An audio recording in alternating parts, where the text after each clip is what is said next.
into a nightmare, but that's exactly what happened. As a 7 months pregnant woman, I was accused of shoplifting by a middle-aged woman named Karen. It was a situation that quickly spiraled out of control. Here's how it all went down. I was just going about my business, doing my weekly grocery shopping.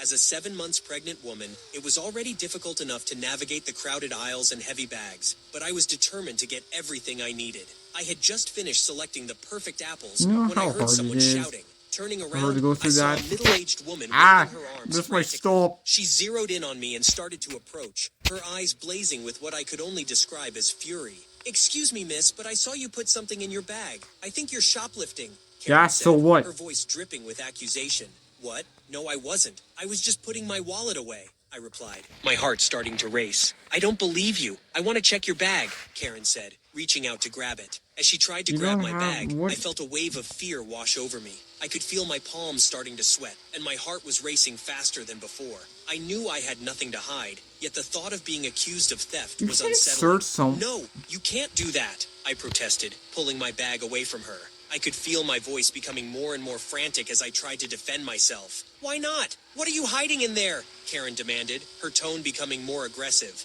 "I'm not hiding anything. I'm just trying to do my shopping," I said, my voice starting to shake. I tried to remain calm, but my nerves were getting the better of me. "You're clearly trying to steal something. I'm going to call security," Karen said, pulling out her phone. My heart sank. I couldn't believe this was happening to me. "I'm not stealing anything. I'm pregnant, for God's sake," I exclaimed, tears starting to well up in my eyes. I was desperate for her to believe me, to see that I was just an innocent shopper who had been accused of something she didn't do. "I don't care if you're pregnant or not. You're coming with me," Karen said, grabbing my arm. As she dragged me towards the store's security office, I couldn't help but feel violated and humiliated. All I had wanted to do was buy some groceries, yet now I was being treated like a criminal. I couldn't believe what was happening. This woman, Karen, was accusing me of shoplifting just because I'm pregnant. I felt like my blood was boiling. "You have no right to treat me like this," I said, trying to stay calm. "I'm not hiding anything, and I'm not going anywhere with you." Karen just laughed. "Oh, please, you're not fooling anyone. I know you're hiding something in there. Just let me see what's under there." "I said no!"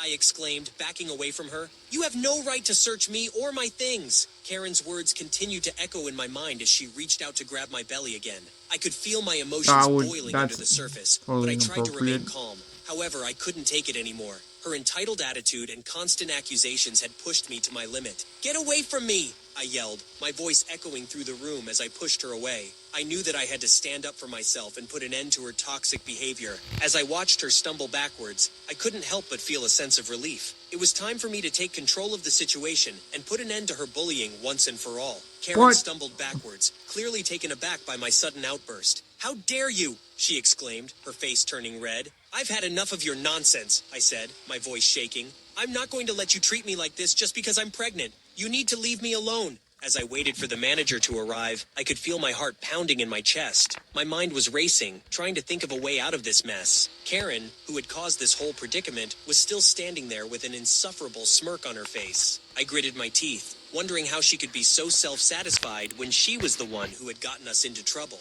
Karen seemed to be enjoying my discomfort, and she taunted me with her words. "You're going to be sorry," she said, her voice dripping with malice. "When they search your person, you'll regret ever crossing me." I tried to block out her words and focus on my breathing, but it was hard to do when my heart felt like it was going to burst out of my chest at any moment. I ignored her and took a deep breath, trying to calm myself down. A few moments later, the store manager arrived. "What's going on here?" she asked, looking from me to Karen. "This woman is accusing me of shoplifting just because I'm pregnant," I said, my voice still shaking. The manager turned to Karen. "Is this true?" she asked. "Yes, it is," Karen said, crossing her arms over her chest. "I saw her put something in her stomach under her shirt, and I want to see what it is." The manager sighed. "I'm sorry, ma'am, but we can't just strip search someone without probable cause, and accusing someone of shoplifting just because they're pregnant is not probable cause." Karen sputtered in protest, but the manager held up a hand to silence her. "I'm going to have to ask you to leave the store," she said. "And if you ever come back here and cause a scene like this again, I'll have to call the police." Karen looked like she was about to argue, but then she seemed to think better of it. "Fine," she said, turning on her heel and stalking out of the store. As the woman walked away, her footsteps echoing down the empty hallway, I let out a deep and heavy sigh of relief. The tension that had been building inside me since the beginning of our conversation had finally dissipated. The other customers who had gathered around us, staring with a mixture of curiosity and concern, began to disperse, returning to their own errands and appointments. I turned to face the manager, whose expression had softened considerably. God effing damn, she said, her voice filled with sympathy. That was intense. Are you okay? I nodded, still feeling a bit shaken. Yeah, I think so, I replied. Thanks for your help. The manager gave me a small smile. Of course, that's what we're here for. Wow, that Karen... Wow, that was intense. Can't believe something like that would actually happen. When I first saw this video, I'm like, God damn it, Karen. Karen always find ways to get people in trouble, other people in trouble, so that they can feel good about themselves. It just me. Like, what if that was me? I'd be most annoyed. Annoyed if I was in her position. Good thing I was never in her position where I was accused of shoplifting just because I looked the way I looked.